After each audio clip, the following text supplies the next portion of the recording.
Salut, c'est Christine de la chaîne Fil de Cristal et aujourd'hui on se voit pour RPG. Oui, et oui, là j'essaie un format différent. J'essaie de mon téléphone en fermant. Format YouTube. On va voir si ça marche. J'espère sincèrement que ça va pas chier la vidéo puis je vais être obligée de recommencer. Mais bref, si vous préférez voir dans ce format-là, écrivez-le en commentaire. Je pense que ça peut être... c'est pas tant plus compliqué. Puis j'espère que ça va bien aller pour le mettre en ligne, mais je pense que ça va quand même bien se faire. Donc, RPG, oui, que question saison 2, question 26. En fait, là, c'est comme plein de questions en rafale. Ou est-ce que c'est principalement autour du MJ? Je vais aller relire des questions un petit peu en même temps. Donc, est-ce que le MJ a le droit de dire non à une idée des joueurs? Et où s'arrête ce droit? Ben, certainement que le MJ a le droit. Certainement que il peut dire non. Si des choses qu'il propose ne fit pas avec, avec son jeu, avec son système, avec l'univers, ou avec aussi simplement le common sense. Ça m'est arrivé une fois de dire non à des joueurs dans une partie, littéralement, parce que ben, déjà, je trouvais que ça n'avait aucun sens au niveau de l'histoire de faire ça. Que ça n'emmenait rien, que c'était pour retarder. C'était aussi c'était lors d'une partie de Draconis. Fait qu'on est limité dans le temps. Puis je savais que, c'était pour rallonger inutilement dans une très mauvaise direction. Ça avait créé un fou rire, l'idée, mais moi, j'étais comme zéro à l'aise avec cette idée-là. Je pense qu'il y a d'autres joueurs autour de la table aussi qui étaient pas tant à l'aise avec l'idée. Puis j'ai fait comme, ben, ça vous aidera pas de faire ça. Je comprends pourquoi tu veux proposer ça. Tu sais, j'ai pas dit, joueur, tu es idiot de proposer ça, absolument pas. Je comprenais sa logique. Puis oui, je comprenais pourquoi il voulait faire ça. Mais j'étais comme, non, ça marche pas. C'est pas, pour les biens de la partie, on fera pas cette idée, d'accord? Ça a bien passé, on est allé sur autre chose, puis il n'y a pas eu de problème par rapport à ça. Je pense qu'il y a aussi la façon de dire non qui est importante. Je pense que juste dire non. Là, je vais tomber un peu dans l'éducation qu'on a avec les enfants. Je suis beaucoup dans cette partie-là avec ma fille qui approche 4 ans. Dire non, c'est une porte qui se ferme. Sauf que tu sais pas pourquoi la porte s'est fermée. Faut que tu expliques pourquoi est-ce que tu dis non. Puis non parce que c'est pas une réponse. Donc, on va y aller avec non, puis on va expliquer pourquoi on dit non. Puis idéalement, plus que juste ça me tente pas. Tu sais, moi, j'ai carrément expliqué. J'ai dit, ben, c'est pas logique que vos personnages décident de faire ça selon leur métier qu'ils ont, selon leur position. Ça risque de vous attirer plus d'ennuis que d'autres choses. Vous allez embarquer sur une autre direction qui ne vous avantage pas du tout. Puis ça a bien passé. L'explication était correcte. Je pense qu'il avait quand même proposé l'idée plus à la blague, mais des fois, il y a des joueurs qui sont très très sérieux dans ce qu'ils proposent.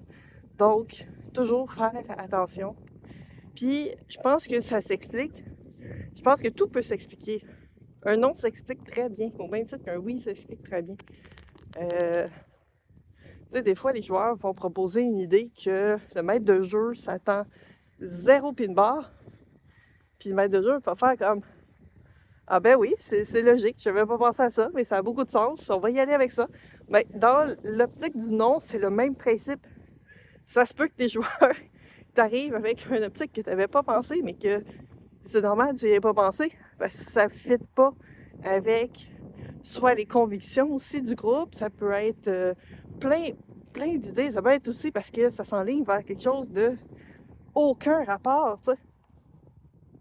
Fait que, puis des fois, c'est aussi par des contraintes de temps. Moi, il y avait ça aussi, entre autres, il y avait la contrainte de temps que je savais qu'il était pour perdre un temps infini juste là-dessus, pour très très peu de résultats, puis qu'il y avait moyen de d'autres façons d'aller chercher d'autres résultats. C'est peut-être moi qui les avais mal aiguillés à ce moment-là sur qu'est-ce qu'ils pouvaient faire. Ça, c'est aussi une possibilité. J'avoue que ça remonte à quelques années, 2 ans, 2 ans je pense, 2 ou 3. C'est pas ce draconis-ci, c'est pas l'autre d'avant, c'est l'autre d'avant. C'est ça, il y a 2 draconis. Donc voilà, fait que des fois, c'est ça, c'est une contrainte de temps. Si vous êtes dans un one-shot versus une campagne à long terme, il y a des idées des fois qui peuvent être très très bonnes, mais que à cause de la contrainte de temps, c'est peut-être pas possible de naviguer sur cette idée-là, puis à ce moment-là, ça va être un non. Puis dites-le à vos joueurs à ce moment-là, c'est une très bonne idée que tu as là, mais malheureusement, si on veut rester en une one-shot, si on veut finir dans 1 heure, 2 heures, faudrait trouver une autre façon plus simple. Puis peut-être que je peux vous proposer tel truc, t'sais. Ou tu trouves, là, c'est OMJ de voir. Fait que je pense que ça s'explique très bien. Je pense que ça peut se comprendre très bien aussi si c'est expliqué de façon humaine, simplement. Tu sais, c'est vraiment, tu expliques le pourquoi, t'sais. Puis c'est pas s'énerver non plus. Je pense que des fois, on dirait qu'il y a beaucoup d'énervement qui peut se faire ou de colère. Parce que, on va se le dire, on s'emporte des fois dans des parties de jeux de rôle. Des fois, on est très émotif. Puis je dis pas ça parce que je suis une fille. Moi, ça, c'est le truc que je trouve le plus calme quand on dit à les filles sont émotifs.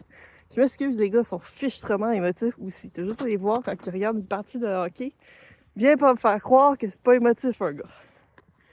Fait que... fait que tout ça fait en sorte que on se prend, des fois, on pense qu'on a une bonne idée. Là, on se fait dire non. Puis là, on boude ou on frustre ou on scrape le reste. Ça vaut pas la peine de se tarder à ça. Toutes nos idées peuvent pas être bonnes. Pour au contraire, c'est good d'en avoir proposé. Puis je pense que c'est ça.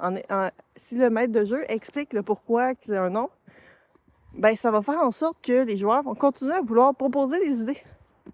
Et non pas juste suivre l'histoire que le maître de jeu apporte. Donc ça, c'était pour la première question. On a ensuite...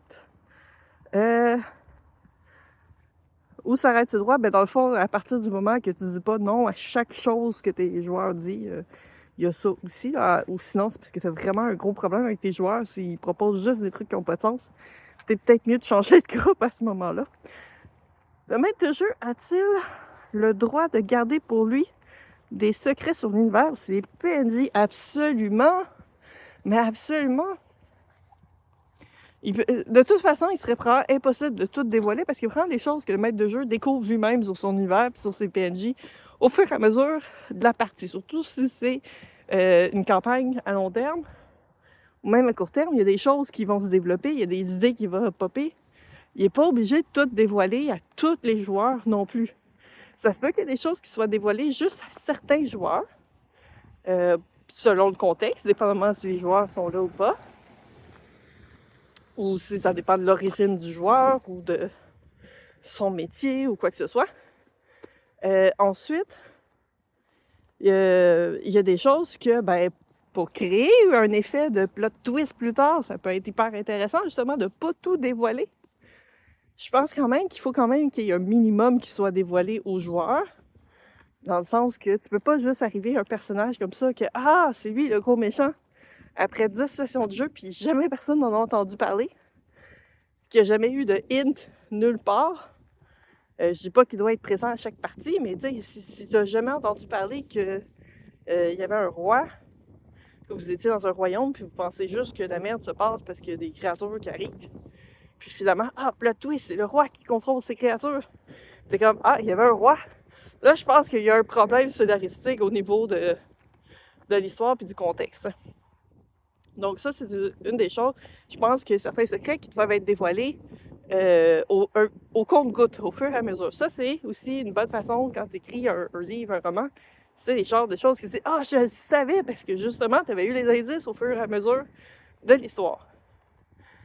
Après, tu peux aussi décider que tu dévoiles le gros plot twist dès le début. Ce que ça peut avoir comme risque, c'est pas de perdre l'intérêt, mais de voir comment est-ce que les joueurs vont se rendre jusque, mettons, au gros méchant ou à la grosse situation qui se prépare ou quoi que ce soit. ça peut être intéressant justement de voir comment est-ce que les joueurs vont se rendre. Puis ça, c'est un peu l'effet Colombo. Si vous êtes comme moi, de ma génération, puis vous avez écouté non-stop tous les épisodes de Colombo, Détective Colombo, excusez-moi, j'ai une petite question encore. Où est-ce que dès le début, on sait c'est qui le criminel à tous les épisodes, on voit comment le crime a été commis, on voit exactement 100% de ce qui s'est passé. Mais Colombo, il sait pas. Puis c'est de voir comment Colombo va réussir à découvrir toutes les supercheries, puis à accuser un bon criminel, puis tout ça. Il y a un seul épisode qui est pas monté de cette façon-là. Cet épisode-là m'a vraiment marqué beaucoup parce que justement, ils ont fait un peu l'inverse, où est-ce que justement, même nous, comme spectateurs, on ne sait pas c'est qui le criminel. Puis c'est la nièce de Colombo qui se fait enlever, genre, la veille de son mariage. Puis là, ben, Colombo veut pas, ben, sa nièce vient de se faire enlever. Fait que lui aussi, il se met dans l'eau, essayer de découvrir qu'est-ce qui se passe. Puis il n'y a pas de demande de rançon qui est faite. Puis là, il essaye de la retrouver. Puis là, t'as le fiancé qui est en panique, avec raison. Tu sais, la fiancée se fait kidnapper la veille du mariage.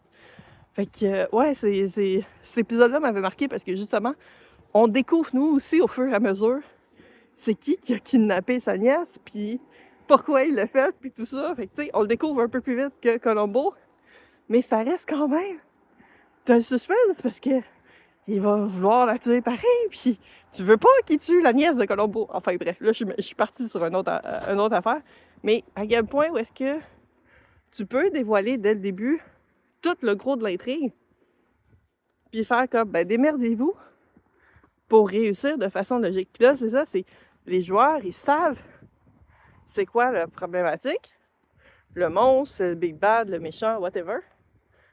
Mais les personnages, eux, ne sont pas au courant des choses. Fait que ça prend quand même des joueurs qui sont habiles à ne pas faire de metagaming. Mais je pense que ça peut être un exercice très, très intéressant. Puis je l'ai fait dans une campagne à long terme, où est-ce que, justement, on a eu un moment, c'était pas au tout début, mais on a eu un moment où est-ce que on a tous eu un rêve, puis on voyait une grosse bataille finale contre un dieu, puis tout ça, puis c'était un peu style prophétie. Puis pour vrai, c'est drôle parce que je ne jouais plus le même personnage rendu là. On était plusieurs, on a pu jouer les mêmes personnages rendus à ce combat-là. Mais ces personnages-là n'étaient pas morts, ils étaient encore en vie, ils étaient juste partis sur d'autres choses parce qu'on a changé de personnage. Et ces personnages-là se sont retrouvés quand même au combat final. Fait que tu sais, d'un certain sens, parce que ça, c'est quelque chose que tu peux ne pas anticiper, que ben il y a des personnages qui meurent en cours de route, puis pour un one-shot, ça peut être plus facile que pour une campagne à long terme, mais ça se fait aussi. Il y a beaucoup... c'est très facile dans les jeux vidéo de faire ce principe-là. Hein, je dois l'avouer, Final Fantasy XIV est excellent pour faire ça, pour te montrer des prophéties, mais c'est sûr, eux, ils savent déjà que peu importe les décisions, les choix que tu fais, tu suis une main story. Hein? Tu t'en vas en ligne directe. Ce qui n'est pas le cas dans un jeu de rôle. Tu pourrais décider de t'allier avec le Big Bad. Ça se peut que c'est ça qui arrive. T'sais. Ce qui sera pas possible dans un jeu vidéo. Du moins, j'ai pas vu ça encore. Donc, c'est ça. Fait que... Où est-ce qu'on était? On est quelle question? Où est-ce qu'on doit tout dévoiler ou pas? Fait qu'on peut tout dévoiler, mais il faut anticiper que ça peut être plus difficile à ce moment-là à jouer, à gérer. Et c'est ça. Je pense qu'on est rendu à la prochaine question. Prochaine question. Jusque où un MJ peut-il modifier les règles? Jusque où? Ben... c'est lui qui emmène les règles, en fait. C'est le MJ qui emmène les règles. Puis je pense que l'important, c'est que tout le monde soit d'accord. Si vous jouez avec un système homebrew, ben c'est littéralement le maître de jeu qui emmène le système de règles. Si vous jouez avec un système déjà prédéfini, mettons, on va dire Donjons et Dragons, ou Pathfinder, ou peu importe quel autre jeu. Tu sais, si vous prenez un jeu, vous décidez de modifier les règles, l'important c'est d'en parler avec les joueurs. Il faut que tous les joueurs soient d'accord avec l'idée de, ben ok, ce jeu-là, il se joue de telle façon, il y a cette règle-là dans ce jeu-là. Moi, j'aime pas cette règle-là, je préférais qu'on fasse telle façon. Ça se propose des règles. Puis même, à la limite, certains joueurs pourraient, genre, hey, on pourrait-tu faire tel truc au lieu de tel truc? Au niveau de la règle, on peut-tu l'adapter de cette façon-là? Là, c'est au maître de jeu de dire oui ou non. C'est le maître de jeu qui va trancher si ça fonctionne ou pas. Mais sinon, oui, le maître de jeu peut changer. Une des choses qu'il ne peut pas faire, que je dis qu'il ne devrait pas faire, puis que je trouve qu'il n'est pas correct, c'est de changer non-stop une règle pour que ça l'arrange lui. Puis qu'il change tout le temps une règle selon les circonstances. Ah ben pour cette fois-ci, on va l'utiliser comme ça, puis là, pour cette fois-là, on va la changer comme ça. Ça, je trouve que c'est pas correct pour toute personne, en fait. Je pense qu'à un moment donné, il faut que tu prennes la décision. Ça se peut que une fois, tu fasses comme, OK, à cause de les jets de dés, on va faire une exception cette fois-ci, ou du roleplay exceptionnel. On fait une exception, on va faire que ça fait tel truc, parce que ça fit sur le contexte scénaristique, par exemple. Puis c'est ça. Mais de le faire tout le temps, non-stop, je pense que ça, c'est pas correct. Est-ce que un MJ a le droit à l'erreur? Si c'est déjà arrivé, comment le groupe a-t-il accueilli ça? Ben oui. Ben, tu sais, le maître de jeu est aussi un joueur. Hein? On l'oublie parfois, j'ai l'impression. Mais le maître de jeu est également un joueur autour de la table. Et malgré toutes les personnalités qu'il peut prendre, il reste un être humain, assis sur sa chaise. Donc, en tant qu'être humain, on est défini par le fait d'être capable de faire des erreurs. Ça fait partie de nos flots en tant qu'humain de faire des erreurs. Puis c'est ce qui nous permet d'apprendre aussi. Si on ne fait jamais d'erreurs, on ne peut pas apprendre. Après, il faut savoir apprendre de nos erreurs. Tu vois, ça, c'est ça que ChatGPT et les autres AI, ils font pas. Ils apprennent pas de leurs erreurs. Ils font des erreurs en maudit, mais ils apprennent pas. Même quand tu leur dis, tu as fait une erreur là. Ah oui, vous avez raison, j'ai fait une erreur.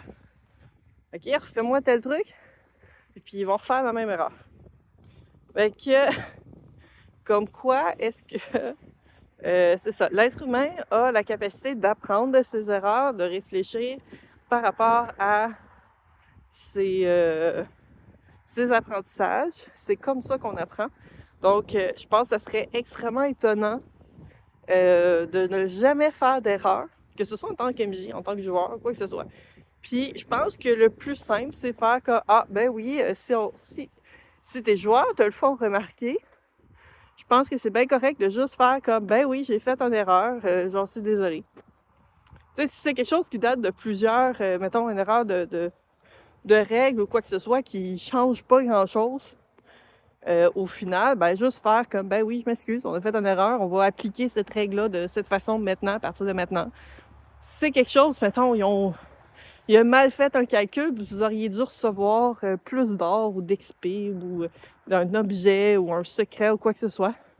Je pense que l'MJ peut aussi, genre, ben je m'excuse, on va essayer de retravailler ça puis arranger que ça arrive. Si c'est quelque chose, tu sais, un mauvais calcul, puis ben vous avez 1000 pièces d'or de plus, faites juste le calculer sur votre feuille.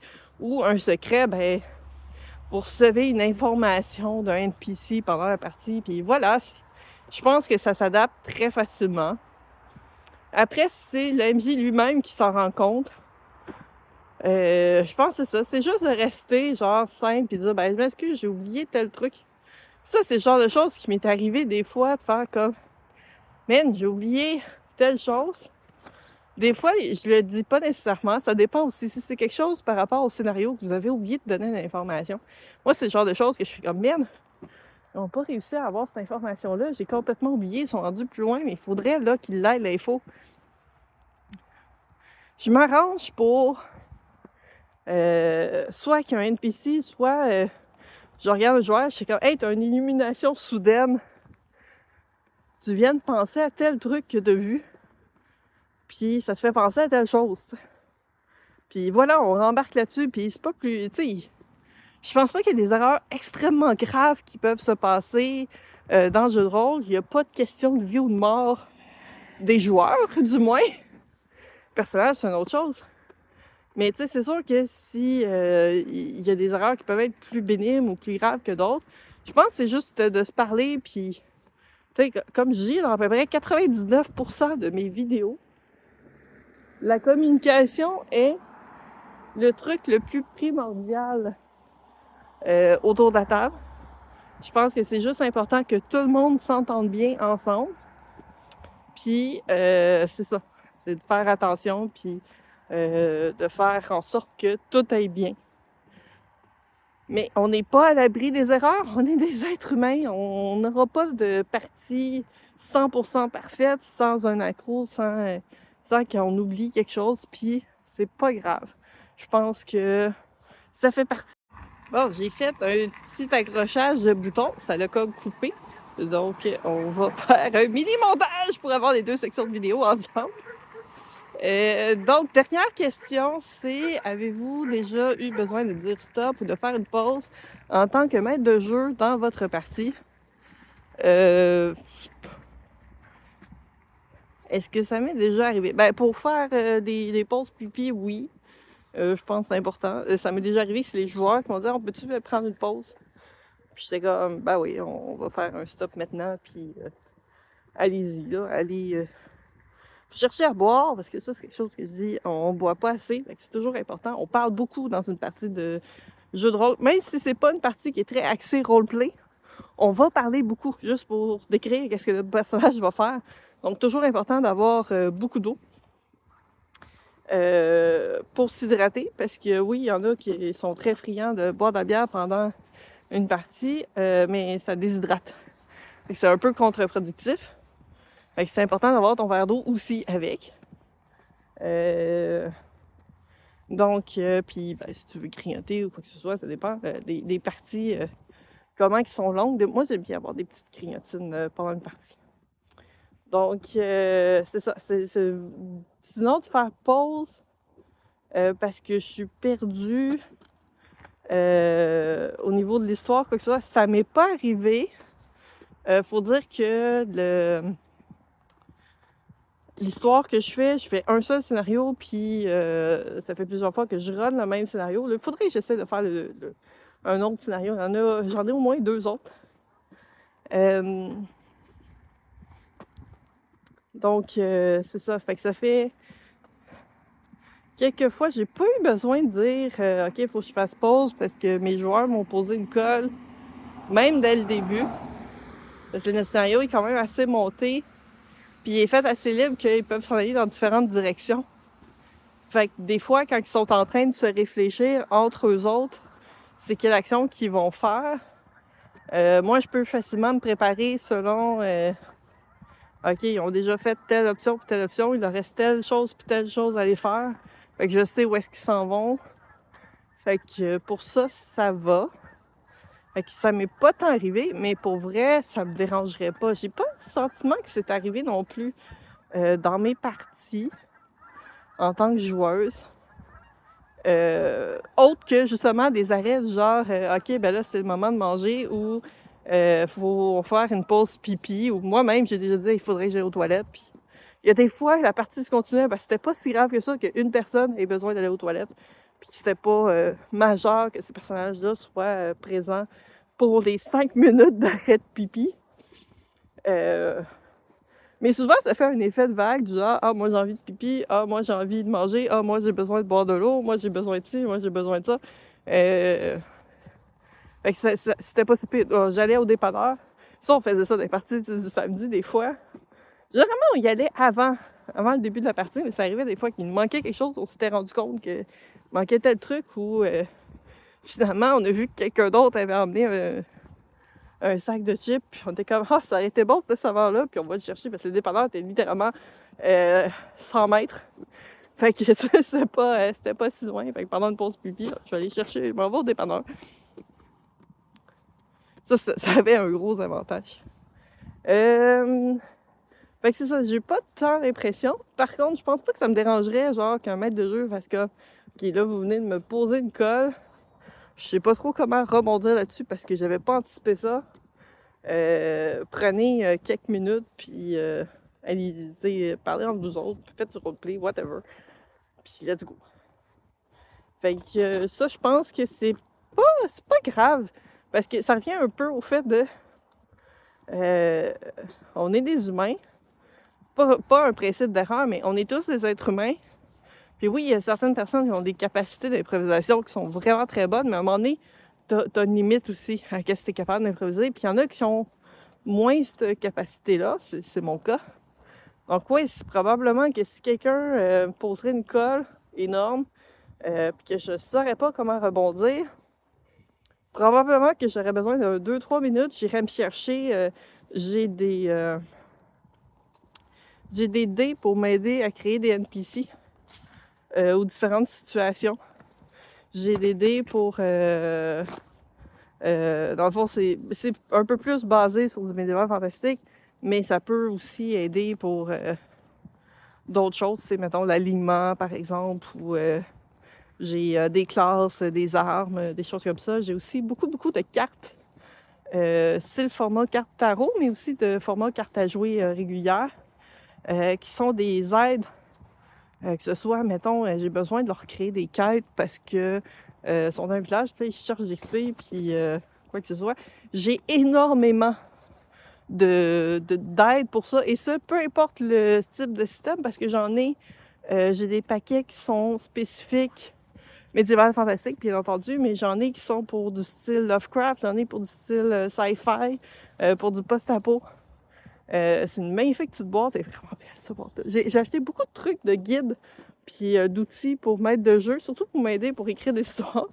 Puis finalement, ben ça traîne dans mon armoire. Mais c'est ça, fait que tu sais, j'ai des guides sur comment créer une taverne. Fait que mettons qu'ils veulent une taverne puis que je veux créer quelque chose de beau, j'irais probablement faire comme, ben donne-moi 2 minutes. J'irais chercher mon livre de création de taverne.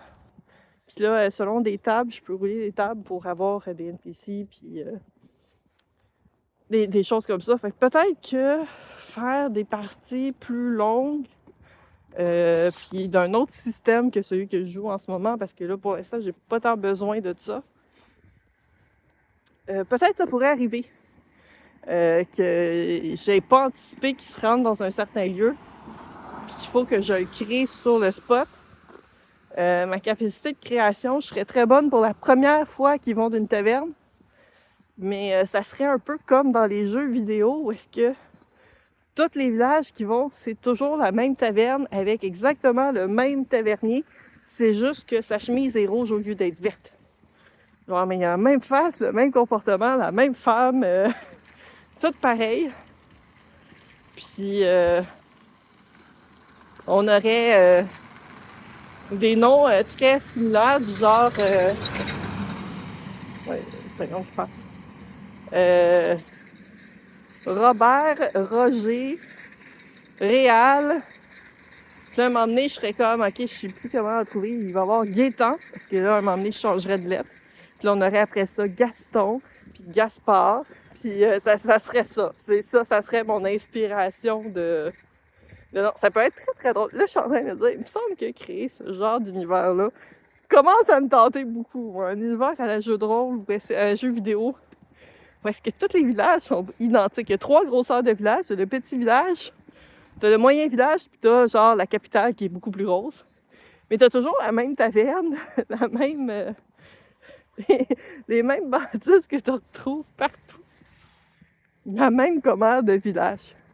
OK, là, ça commence à devenir beaucoup trop drôle comme idée d'univers. Donc, voilà. Fait que j'espère que j'ai répondu pas mal à toutes les questions. Je sais même plus à combien de temps je suis rendue, parce que là, j'ai juste le 8 minutes de la deuxième section. Fait que voilà, dites-moi en commentaire si vous avez aimé ça, le format vidéo à l'horizontale plus à la version YouTube. Je sais pas si vous écoutez plus sur ordinateur que sur téléphone. Moi, j'écoute beaucoup plus sur mon ordi. Fait que des fois, ça peut gosser, puis dans une autre vidéo que j'ai vu que du monde pouvait enregistrer à l'horizontale comme ça, puis ça pouvait marcher sur YouTube. Fait que je pense que ça peut être quelque chose d'intéressant. On va tester ça. Dites-moi en commentaire comment vous aimez ça. Puis sinon, dites-moi vos règles d'or de maître de jeu dans ce que j'ai dit. Est-ce que c'est pas mal similaire à ce que vous pensez ou est-ce que vous avez des différences?